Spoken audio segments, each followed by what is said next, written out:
irmãos, na paz do Senhor. Amém. Glórias a Deus. Eu estou muito alegre de estar retornando a essa casa de oração, louvando ao eterno Deus por essa oportunidade que Ele me concede. Deus Cristo abençoe, Pastor Márcio, Deus abençoe, Pastor Valquírio, Deus abençoe. Muito obrigado a todos os irmãos que sempre me recebem muito bem.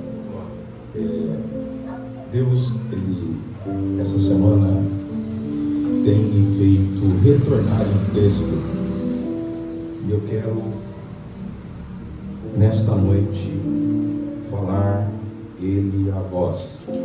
Tenho certeza que você já ouviu esse texto, e nós temos o costume de, toda vez que nós ouvimos um texto que nós já conhecemos, nós já fazemos os nossos pressupostos a respeito do que o pregador já vai falar.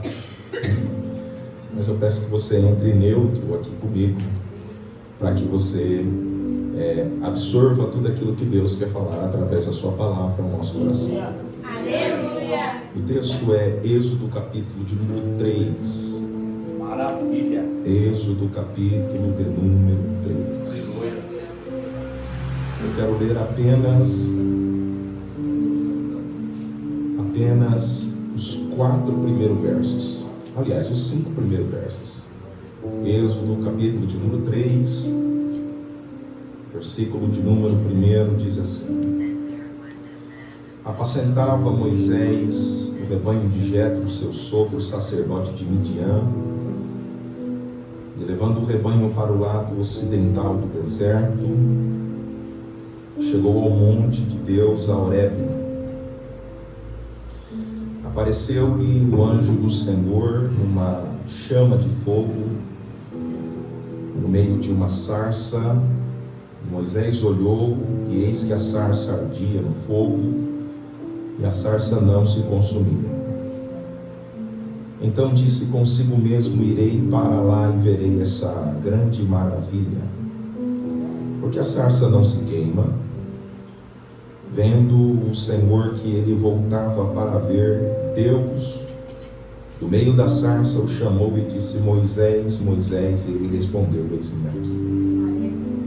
Deus continuou: não te chegues para cá, tira a sandália dos seus pés, porque o lugar em que estás é terra santa. Amém? Amém. Glórias a Deus. Eu quero meditar com os irmãos no livro do Êxodo. É claro que esse é um dos textos conhecidos da amada igreja. Tenho certeza que você já ouviu o pastor Márcio pregar esse texto. Tenho certeza que você já ouviu algum dos obreiros aqui pregar esse texto, ou até mesmo você já esboçou e pregou esse texto. O livro do Êxodo, ele é um livro de continuidade. Ele é a continuação do livro do Gênesis. Se você observar os 5 primeiros versos do capítulo de número 1 do livro do Êxodo, você vai perceber que os 5 primeiros versos nada mais é do que uma síntese de Gênesis capítulo de número 46 a Gênesis capítulo de número 50. Quando nós observamos Gênesis capítulo de número 46, as escrituras nos informam que Deus se apresenta a Jacó após ele receber a notícia de seus filhos que o governador do Egito, que era assim José, estava vivo, estava pedindo para que ele descesse ao Egito. O intuito, na verdade, do coração de Jacó, ou mais conhecido como Israel, não é descer para o Egito. Ele não tem nenhuma ideia a princípio ou propósito de descer ao Egito. O propósito dele é ficar na terra de seus pais e assim descansar ali. Só que a Bíblia informa que Deus se apresenta a Jacó pela noite. E quando Deus se apresenta pela noite, Deus diz a Jacó: Jacó, não temas descer ao Egito. Vou te dar uma garantia para você não temer. Eu serei contigo. Aleluia. O detalhe interessante, quando nós olhamos a vida do Jacó e essa fala de Deus a Jacó concernente ao Egito, é que Jacó estava em um tempo de crise, de fome na terra, assim como também o seu pai e o seu avô passou por essas fases. Gênesis capítulo de número 12, versículo de número 10, nos informa que havia fome na terra e o Abraão desceu ao Egito. Gênesis capítulo de número 26 informa que o Isaac, num tempo de fome, intenta descer para o Egito, e então Deus se revela ao Isaac e diz ao Isaac: não desça, fica na terra que eu te disser, e lá eu te farei prosperar, crescer. Só que em Gênesis capítulo de número 46, Deus se apresenta ao Jacó, que não quer descer, mesmo tendo crise, e diz para ele: eu quero que você desça. Isso nos mostra que Deus, ele é especialista em ir diferente o nosso pensamento. Primeiro, porque Deus não se apresentou ao Abraão quando a crise chegou. Ele ficou exatamente em silêncio. Já o Isaac, que quer descer, porque tem uma visão de que no Egito irá prosperar, ele disse: não precisa do Egito para prosperar, você precisa só obedecer minha palavra, e obedecendo minha palavra você vai prosperar onde você está. Já o Jacó, que não quer descer de modo algum, Deus tem um propósito para o Jacó, que não quer descer lá no Egito, mostrando então que Deus pode falar de três formas com o ser humano: no silêncio, no não e no sim. Talvez você que está aqui pode estar no silêncio de Deus, e ninguém gosta de ficar no silêncio de Deus. Qual que é o perigo de ficar no silêncio de Deus? É que às vezes nós agimos sem Deus mandar nós agirmos. Tem horas que nós queremos o sim de Deus e Deus diz que não, e a gente não compreende por que o não. E tem horas que a gente não quer e Deus diz: vai, desce. Como a mente de Deus é diferente da nossa, como o pensamento de Deus, como diz o profeta Jeremias, os seus pensamentos são mais altos do que os meus pensamentos. A Bíblia informa que o Jacó, ele desce ao Egito, encontra José. O faraó do Egito lhe dá uma terra a ele e aos seus descendentes, terra de Gozém, onde ele fica sob a proteção de José. E as escrituras nos informam que desce aproximadamente de 70 a 75 pessoas que descendem da linhagem de Jacó, dos seus familiares. E há aqui uma cognitiva a respeito do texto, de quantos na verdade estavam descendo ou não, mas as escrituras nos informam que eles descem, e agora a Bíblia nos diz que estes homens, a saber, José e os seus irmãos, se encontram na terra do Egito. O José e os seus irmãos aprenderam algo, a saber, a tradição oral. Seu pai Jacó lhe ensinava toda a história, o Deus que apareceu a Abraão, o Deus que lhe tirou da terra da Mesopotâmia, o Deus que lhe fez promessa, o Deus claramente que lhe deu um filho quando ele estava em avançada idade. Então a tradição sempre fora passada, principalmente nesse tempo, de forma oral.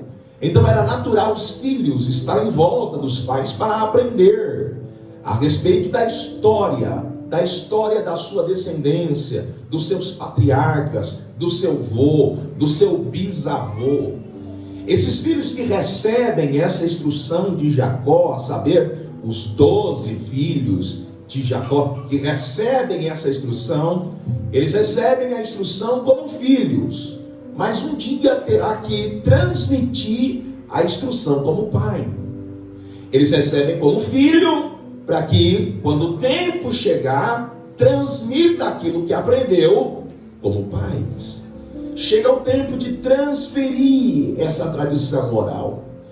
E transferindo essa tradição oral, isso daqui me chama atenção. Por que me chama atenção?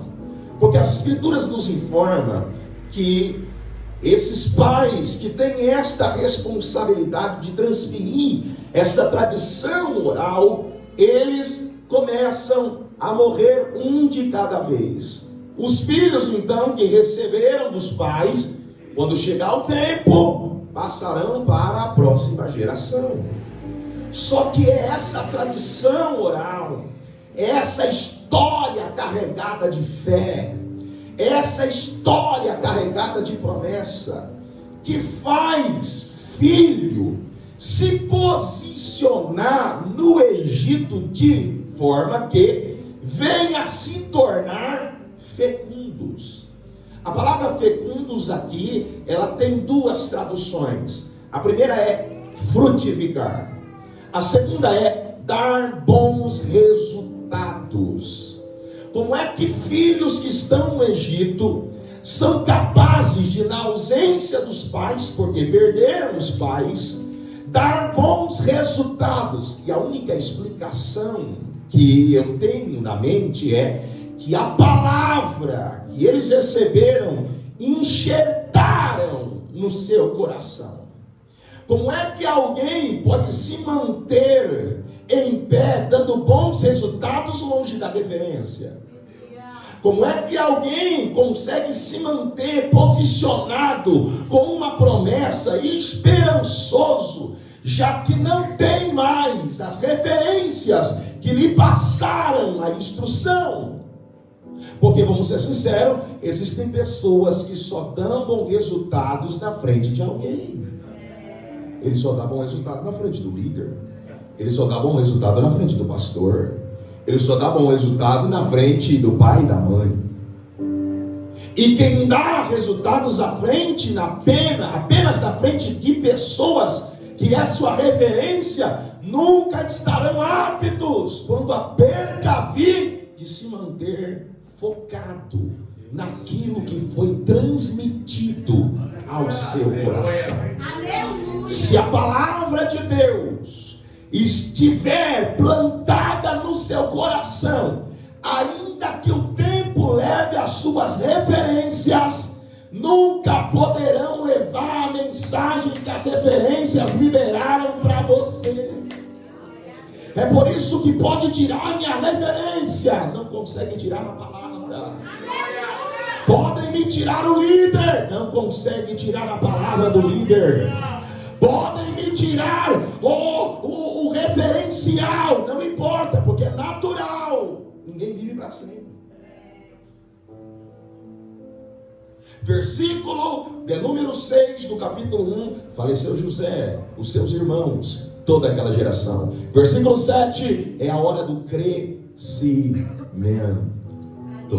Perca para crescer. Tem gente que quer crescer sem nunca perder nada. Tem gente que quer um espaço, já tendo no espaço algo que impede o novo de chegar. Eles perderam as referências para se tornarem referências. A perca veio, e isso daqui me toca e me chama a atenção.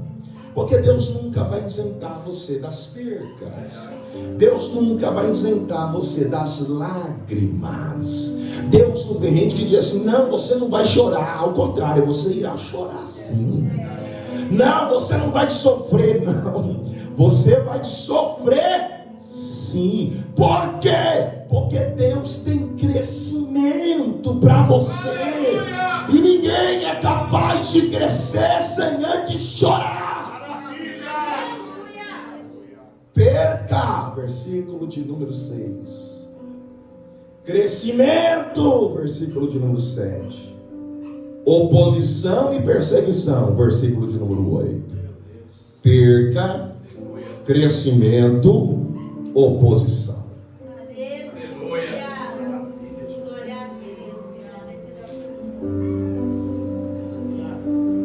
A Bíblia diz que se levantou um faraó que não conhecia a José. Eu gosto dessa expressão. Provavelmente era 2 ou 3 séculos após a morte de José. Esse homem, esse novo faraó de uma outra dinastia, não conhece a José. Só que o versículo de número 9 nos informa do capítulo 1 que mesmo ele não conhecendo José, no versículo 8, no versículo 9 ele vê a grande multidão dos hebreus e diz: esse povo é muito grande. esse povo é muito numeroso, esse povo é forte. Que coisa linda. Por que é lindo? Porque no versículo 8 ele não conhece a história de José. No versículo 8 ele não conhece a história de José. Não conhecendo a história de José, não conhece a história do povo que está. Não conhecendo a história de José, não conhece como esse povo chegou aqui, como esse povo cresceu tanto. Mesmo ele não conhecendo a história, teve que reconhecer o crescimento. Aleluia. Tem ambientes que Deus vai te colocar que as pessoas não vão saber de onde você veio, que eles não vão saber a tua história, as tuas marcas, as tuas dores. E não importa saber, eles vão ter que reconhecer o crescimento que Deus lhe deu, ainda que não conheça a tua história. Pare de se lamentar. Pare de dizer: olha, eu demorei tanto para chegar aqui, tem que reconhecer a minha história. Para com isso. Vão ter que reconhecer o crescimento que Deus lhe deu. Isso já é suficiente. Esse povo é muito grande. Faraó se veste com a roupa da astúcia. Se vestiram com a roupa da astúcia. Versículo de número 10 nos apresenta claramente 3 medos de Faraó. O primeiro medo não é que esse povo é grande. O medo não é que o povo é grande. O medo é que o povo pode se multiplicar ainda. O medo então não é que o povo cresça, que o povo é grande. O medo é que o povo venha crescer ainda mais. Bom, eu entendi que o medo do nosso adversário não é que nós somos grandes. O medo dele é que a tendência é a gente crescer ainda mais. Primeiro medo, que esse povo se multiplique. Segundo medo, vindo a guerra, se ajude com os nossos inimigos. Terceiro medo, versículo 10, que esse povo saia da terra, perdemos a mão de obra. Para 3 medos, 3 estratégias. Primeira estratégia, coloquemos os feitores. Os feitores são aqueles que ditam o ritmo. Interessante que o Egito sempre quer ditar o nosso ritmo, não é verdade? O Egito sempre quer ditar o ritmo de quem teme a Deus. Só que quanto mais eles dediam o ritmo, mais colocava o ritmo do trabalho. A estratégia de Faraó é essa: vou dar mais trabalho e eles não vão crescer. Só que a lógica não é essa. A lógica é essa: quem trabalha, cresce. A lógica de Deus não muda. Deus dá crescimento para quem? Deus não dá só crescimento. Deus também é justo para recompensar quem trabalha. É, Joabe? É. Esse povo ficou escravo 400 anos, irmãos. 400 anos sofrendo, 400 anos em aflição. Deus falou: quando eu libertar esse povo, eles não vão sair de mão vazia. Eles foram escravizados, trabalharam, eles vão receber. Fale para eles, quando eles estiverem saindo, fala para eles tocarem nas casas. Mulher, vai lá na vizinha e pede ouro, prata, vestidos. O que é isso? O salário. Deus é justo. A Bíblia diz então que eles fazem essa estratégia. A estratégia dá errado, porque Deus é especialista em transformar veneno em antídoto. A Bíblia faz questão de informar, irmãos, que então a estratégia muda. Qual é a estratégia? Entre as parteiras, 2 se destaca: Sifrá e Puá. As 2 chegam até a presença dele, e provavelmente elas eram líderes das parteiras. As parteiras, elas recebiam a sua profissão passada de geração a geração.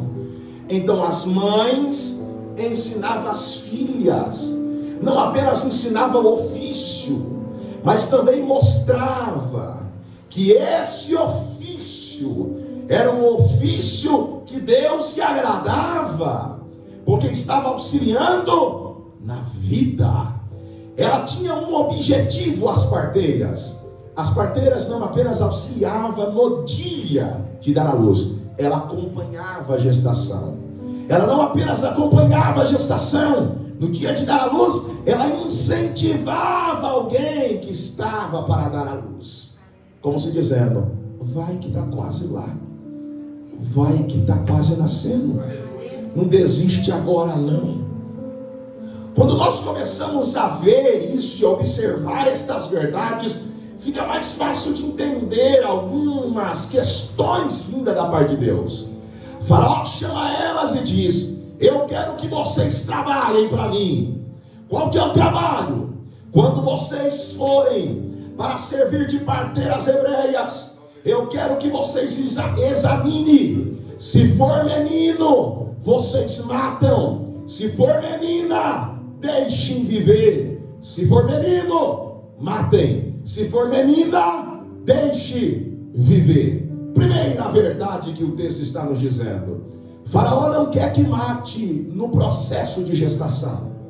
Faraó quer que mate na realização, depois que já sofreu as dores, depois que já passou os períodos de sofrimento, depois que já passou os períodos de incômodos para se gerar algo dentro de si. Nessa época não tem ultrassom, só sabe se é menino ou menina quando nasce. Ele não quer que mate no processo, porque no processo não sabe o que é.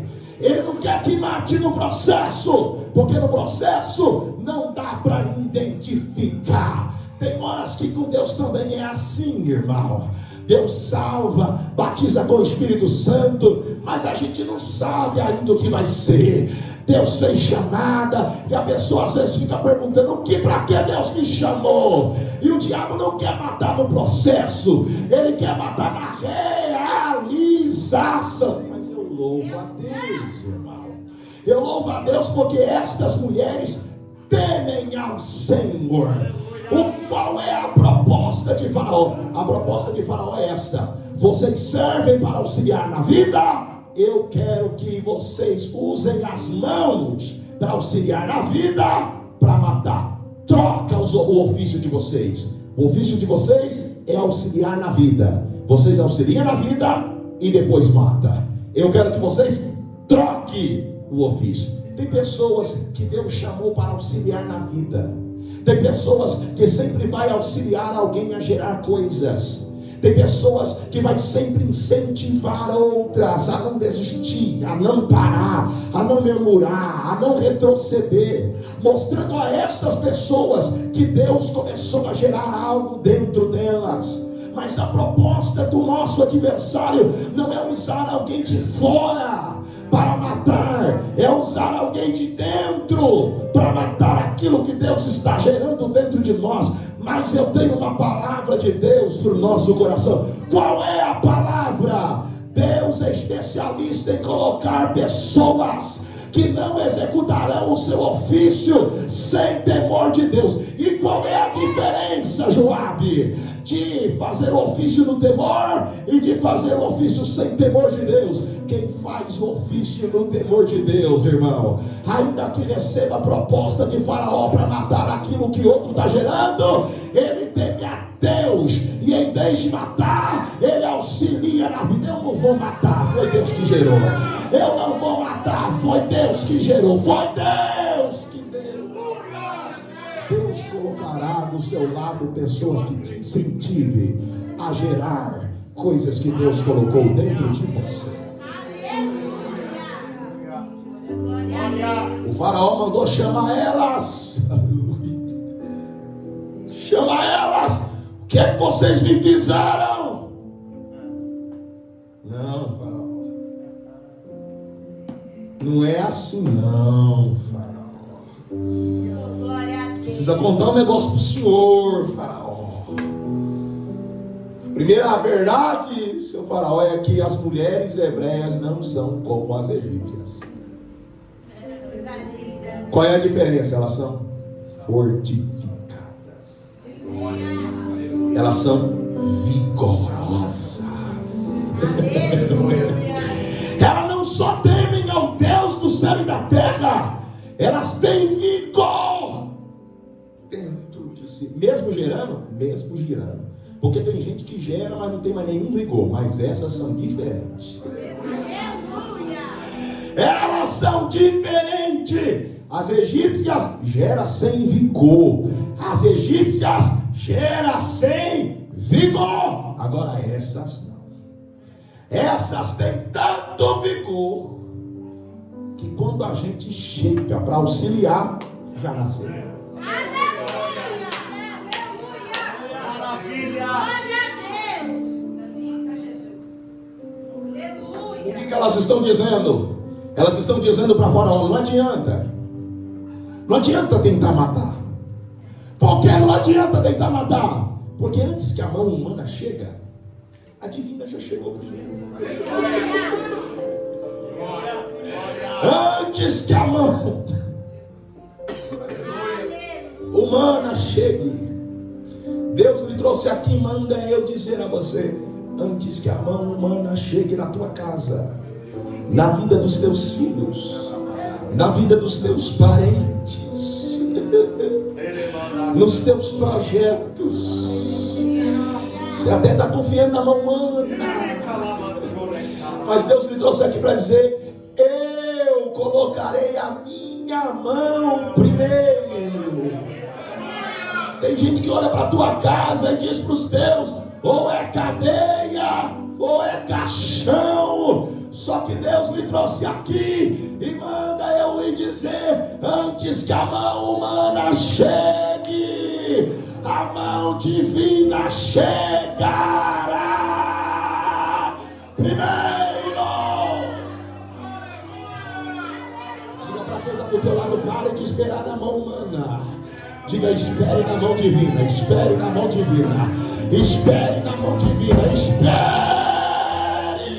na mão divina. Mas está longe, ele alcança quem é de longe, alcança quem está perto, alcança quem está distante, alcança quem não está mais presente. A mão humana chega.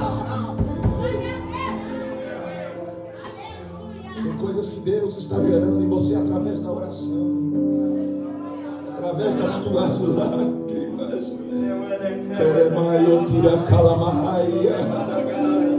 Ninguém vai matar o projeto que Deus colocou. Ninguém vai matar o plano que Deus colocou. Ninguém vai matar a chamada que Deus colocou. Ninguém vai matar o propósito que Deus colocou. Receba vigor de Deus hoje. Receba vigor de Deus.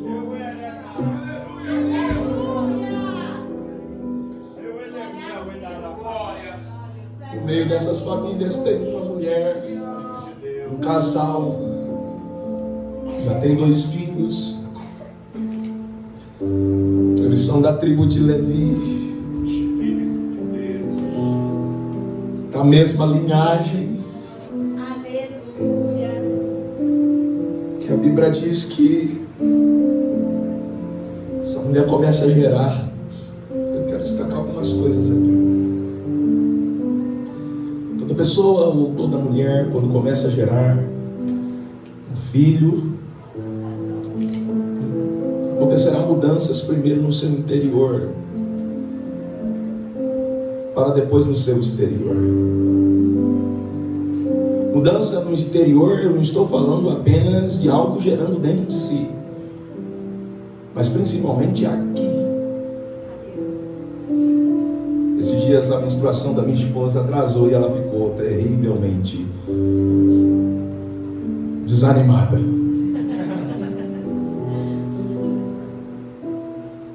Porque as mudanças não acontecem primeiro. O que abala mais não é o fora, é o aqui. Tem coisas que Deus fala que vai fazer com a gente que não abala fora, abala aqui. Como que o Senhor vai fazer? Como que o Senhor vai entrar? Como que o Senhor vai realizar? Aleluia. Deus vai começar a trabalhar aqui em você. Deus vai começar a trabalhar aqui, para você entender o que Ele está fazendo. Começa a mudar aqui, mas depois começa a mudar o seu físico. A mulher que engravida, ela já não pode comer qualquer coisa, senão prejudica o feto. Depois que Deus começar a gerar algumas coisas em você, você não vai poder comer qualquer coisa. Deixa o coach de lado. Deixa a teologia da prosperidade de lado. Deus está gerando coisas em você e Deus quer que você se alimente. Aleluia! Deus vai mudar o teu cardápio para fortificar aquilo que Ele está gerando dentro de você. Oh, glórias a Deus. Deus vai fazer hoje como um nutricionista, vai passar receita para você. Calamachoria, calamahai, telemondaria. Aleluia! Outro sim. À medida que começa a crescer a criança, a pessoa que está gerando não tem a mesma agilidade que antes. Se você colocar uma mulher grávida e uma mulher que não está grávida e dizer, aposta uma corrida, quem é que vai ganhar a mão? Quem não está grávida.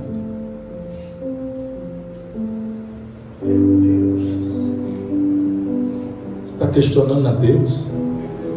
Todo mundo consegue ou não? Todo mundo está na minha frente. O irmão entrou agora, pediu a porta, o senhor já abriu. Depois que Deus começar a gerar coisas em você, não adianta. O seu ritmo não vai ser mais o mesmo. Você vai ter que entender que vai ter pessoas que vai passar você e não tem nenhum problema. Você tem que entender, Deus estabeleceu esse tempo, esse ritmo, esse andar, mas Ele tem um propósito. Eu não vou correr, porque se correr prejudico aquilo que está sendo gerado, mas depois que nascer,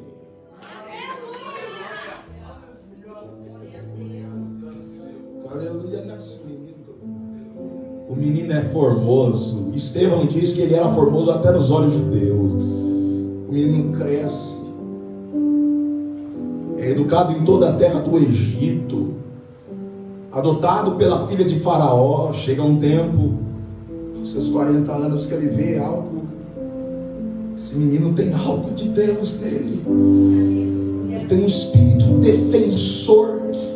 Um espírito defensor. Quando ele vê o egípcio maltratando o hebreu, ele mata o egípcio só para lembrar. No outro dia,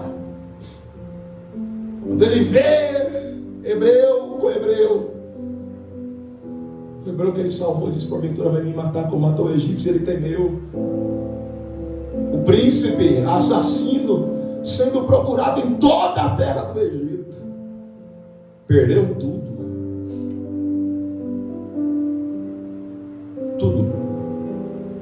Tudo. E foi para onde? Para o deserto. Chegou no deserto, próximo de um poço, ele viu egípcios que estavam impedindo as mulheres de tirar água. Ele expulsou esses pastores, tirou água e ainda deu de beber ao rebanho. Fez 3 coisas, Moisés: livrou as mulheres, tirou água e deu água para o rebanho. Espírito defensor. Aleluia. O assassino no deserto. Eu estava vindo para cá, Deus falou no meu coração. Falei: Jesus, que é isso? Eu até gravei um áudio para mim mesmo, vindo no caminho. E Deus falou comigo assim: Joabe, Eu tenho um deserto para todo recomeço. Para todo Moisés eu tenho um deserto para recomeçar.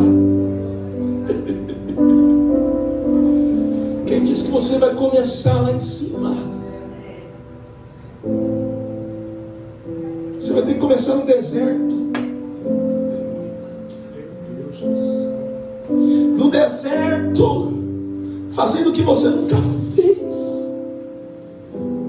No deserto, aprendendo o que você nunca aprendeu. No deserto do recomeço, você não é senhor, você é servo. Você não cuida do que é seu, você cuida do que é dos outros. Aleluia. O que ele faz nesse deserto? Ele serve. Serve quem? Serve a casa do Jetro, seu sogro. No Egito, todos lhe serviam. No deserto, aprendeu a servir. Para todo Moisés que errou, transgrediu, saiu fugitivo, Deus tem um deserto para o recomeço. Uma certa feita, deu caminho para o fim. Moisés apacentava a ovelha, seu sogro, e de repente, a Bíblia diz que apareceu o anjo do Senhor, no fogo, no meio da sarça ardente. Moisés que passava, olhou aquilo, algo não estava normal, era algo sobrenatural. Porque era costumeiro Moisés ver sarça que é pequena, frágil, espinhosa e seca, pegar fogo, se consumir, ir ao chão.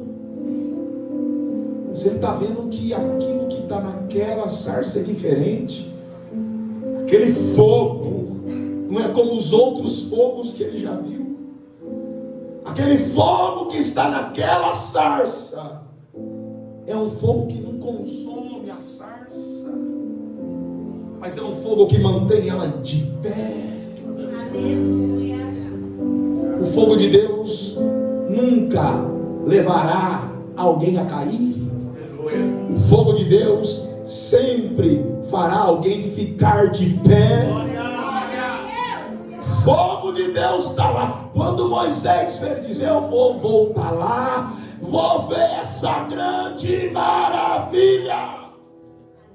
Sarça pequena, sarça espinhosa, sarça frágil, sarça seca. Deus poderia escolher tantas coisas melhores para o fogo dele aparecer, mas ele preferiu escolher uma sarça. Bom, irmãos, que coisa. É que a sarça não difere também de mim, de você. Você está cheio de espinho. É só pisar no teu carro para você ver. Espinho. Só fala não. Espinho. Fraco. Pequeno. Ah, se não fosse o fogo de Deus em você, para te manter de pé. Ei, o Moisés só está se aproximando da sarça porque tem fogo de Deus.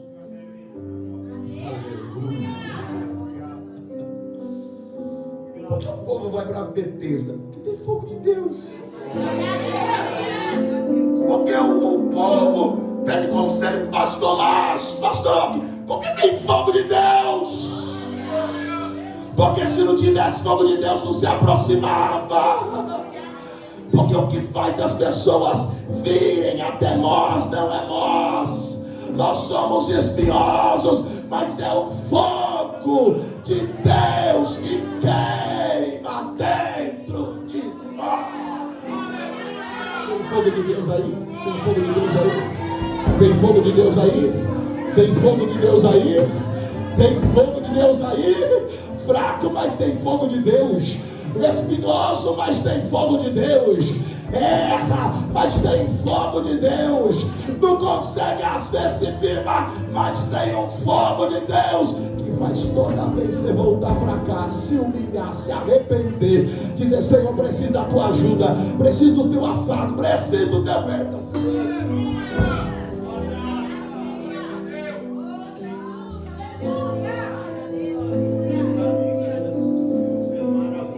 Quando Moisés está se aproximando, ele ouve uma voz.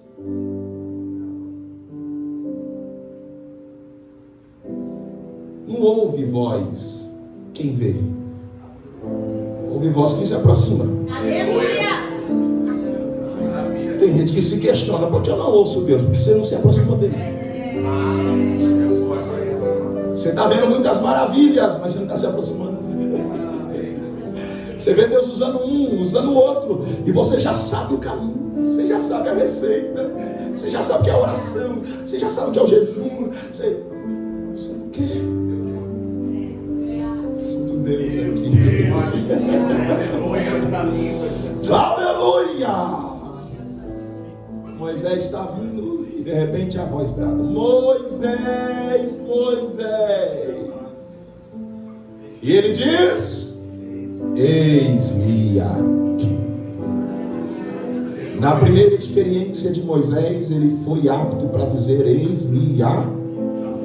Deixa eu perguntar: quantas experiências você já teve com Deus? Por que ainda você não disse: eis-me aqui? Porque a tua primeira experiência com Deus não foi capaz de você dizer: eis-me aqui. Deus hoje te atrai. Aleluia! Glórias. A Bíblia faz questão de informar que tudo isso daqui, irmãos, fala também de Cristo. Fala, jovem, fala. O capítulo de número 1 é o capítulo onde o povo está escravizado, sofrendo, com temor, sendo oprimido, o grande opressor, o príncipe daquele tempo. Só que a escravidão do povo de Israel não se compara à nossa. Nós estávamos escravos do pecado.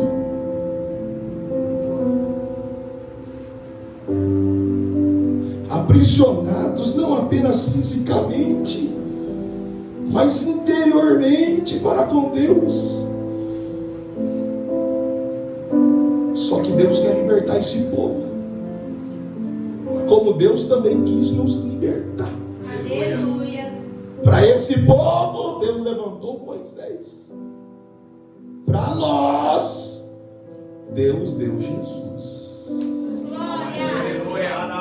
Olhe para quem está do teu lado, por favor. Diga para ele: você não tem Moisés. Diga: você tem alguém melhor que Moisés. Diga: você tem Jesus.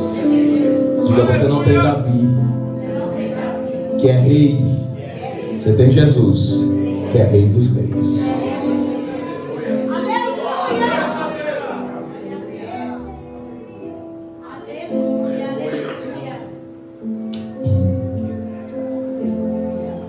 Tudo isso daqui é extraordinariamente. A pergunta que eu faço para você, e uma certeza que eu afirmo, é: Deus tem algo em você, irmão. Tem gente que diz: não, Deus só me chamou para ficar no banco. Tanto gente feito prego. Deus tem algo em você. Deus tem um serviço para você no reino. Está na hora de você despertar, de ficar nessa monotonia. Desperta. Deixa o fogo de Deus se queimar dentro de você.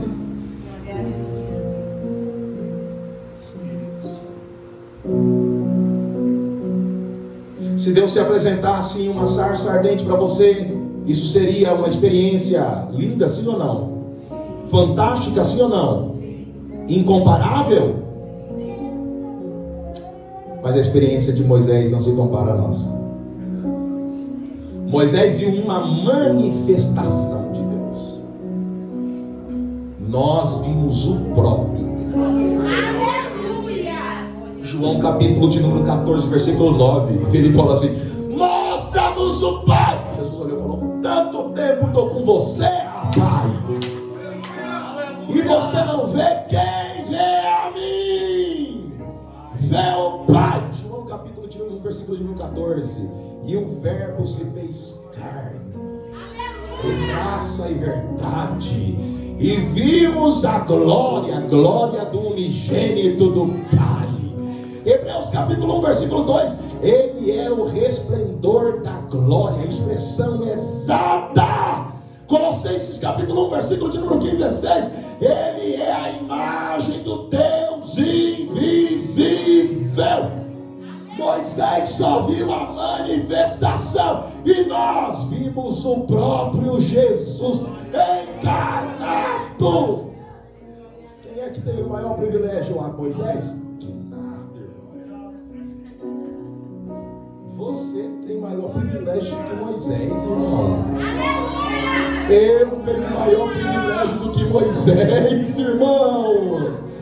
Ô irmão, tudo de Moisés era apontando para esse tempo de graça, esse tempo de refrigério, esse tempo onde não só Moisés é cheio, esse tempo onde o servo é cheio, a serva é cheia, o escravo, o livre, o preto, o pardo, o branco, todos cheios do Espírito.